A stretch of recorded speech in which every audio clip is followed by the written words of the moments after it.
હું અશોકભાઈ ડાંગરને વિનંતી કરીશ કે તેઓ મોરચો કોંગ્રેસનો 10 ના સંગઠન ક્ષત્રિય સમાજ બ્રહ્મસંયમની સાથે ભાજપમાં પ્રવેશ કરે છે, પણ જે 7 આગેવાનો છે દાદાભાઈની સાથે એમને પણ સન્માનિત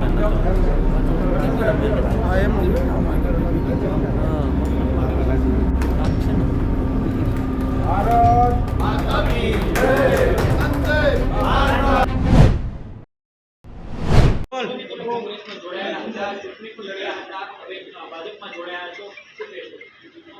આજરોજ પરસોત્તમભાઈ રૂપાલાની અધ્યક્ષસ્થાને ભરતભાઈ ગોગરા, શહેર પ્રમુખ દીપેશભાઈ દોશીની આગેવાનીમાં અમે રાજકોટ વોર્ડ નંબર 3ના તમામ આગેવાનો, કોંગ્રેસના તમામ ભાજપને જે રથ વિકાસનો રથ આગળ ચાલી રહ્યો છે એ રથમાં સૈનિક તરીકે સેવા કરવા આવ્યા છીએ। આ નેતા વિહોણી કોંગ્રેસમાં હવે રાજકોટની અંદર કોંગ્રેસમાં કંઈ રહ્યું નથી। પ્રદેશથી લઈ અને દિલ્હીથી લઈ અને પ્રદેશથી લઈ રાજકોટમાં કોંગ્રેસ નેતા વિહોણી છે અને મોરલો પીછા હોય તો સારું લાગે એવી રીતે અમે અહીંયા પીછા બનીને અમારા સૌ આગેવાનો કામ કરશું।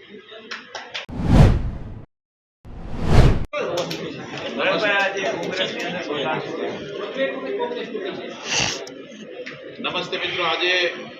રાજકોટ મહાનગરના આંગણે અમારા લોકસભાના લોકપ્રિય ઉમેદવાર પરસોત્તમભાઈ રૂપાલા સાહેબની હાજરીમાં અમારા શહેર અધ્યક્ષ મુકેશભાઈ દોશી, સમગ્ર ભારતીય જનતા પાર્ટીના આગેવાનોની વચ્ચે આજે કોંગ્રેસના જેને કહેવાય કે પાયાના કાર્યકર્તા વોર્ડ નંબર 3ની કોર્પોરેશનને ગયા વખતે ચૂંટણી પણ લડ્યા હતા અને વોર્ડ નંબર 3માં ખૂબ સામાજિક રીતે વર્ચસ્વ ધરાવતા આખો કોંગ્રેસનો વોર્ડ નંબર 3 કોંગ્રેસ મુક્ત થઈ ગઈ એ પ્રકારના દ્રશ્યો આજે દાનાભાઈ ઉંબલ એ જોડાણા છે ભારતીય જનતા પાર્ટીમાં, કોંગ્રેસ છોડી એની સાથે રવિભાઈ દેત્રોજા, દર્શનભાઈ, ધીરુભાઈ, વિજયભાઈ મહેડ, આદિભાઈ અને ધવલસિંહ લગભગ 100 જેટલા મુખ્ય કાર્યકર્તા કોંગ્રેસના જે ચૂંટણી વ્યવસ્થા સંભાળતા હોય એવા કાર્યકર્તા મતદાનના 2 દિવસ પહેલા કોંગ્રેસ છોડી ભારતીય જનતા પાર્ટીમાં જોડાણા છે। ત્યારે આપ જોઈ શકો છો કે જે પ્રકારે નેતાવિહીન કોંગ્રેસ, દિશાવિહીન કોંગ્રેસ, વંશવાદ અને જૂથવાદમાં વહેંચાયેલી કોંગ્રેસ ફરી એક વખત રાજકોટ મહાનગરમાં કોંગ્રેસના રહેસ્યા કાર્યકર્તાઓ પણ હવે કોંગ્રેસ છોડીને રામ રામ કરે છે। કોંગ્રેસ એ ડૂબતું જહાજ છે, એ જહાજમાંથી કૂદકા મારી અને સૌ મુસાફરો પોતાની સેફટી સાથે ભારતીય જનતા પાર્ટીમાં જોડાઈ રહ્યા છે। હું પ્રદેશ ભાજપ વતી પાર્ટીમાં સૌ આગેવાનોનું, દાનાભાઈ એમની આખી ટીમનું હૃદયથી સ્વાગત કરું।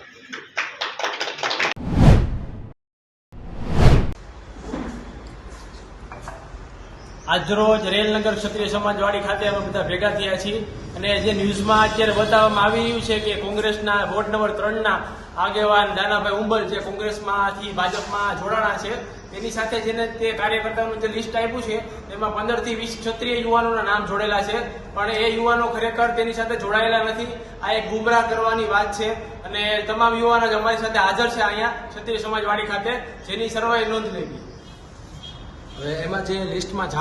નામ જે જાહેર કરેલા છે અને એ વ્યક્તિઓને અમે ખરેખર ફોન કરીને ખરાઈ કરી રૂબરૂ બોલાવ્યા, જેમાં ઉપેન્દ્રભાઈ છે એમનું નામ છે, પછી ભાર્ગવરાજસિંહ છે, બરોબર, એમાં ધવલભાઈ એમના 2 નામ છે અને એમાં 2 નામ લખેલા છે અને ઉપેન્દ્રભાઈના ફાધરનું બી નામ એમાં લખેલું છે। તો ખરેખર આ કોઈ ક્ષત્રિય યુવાનો ક્યાંય પણ જોડાયા નથી, હરહંમેશ ક્ષત્રિય સમાજ સાથે છે અને આ ખોટા સમાજમાં ફાટા પાડવા અથવા તો સમાજને ગેરમાર્ગે દોરવા માટે છે, જેથી કરીને તમામ ક્ષત્રિય સમાજે તકેદારી લેવી કે આપણા ભાઈઓ હંમેશા આપણી સાથે જ છે। કોઈ ક્ષત્રિય યુવાન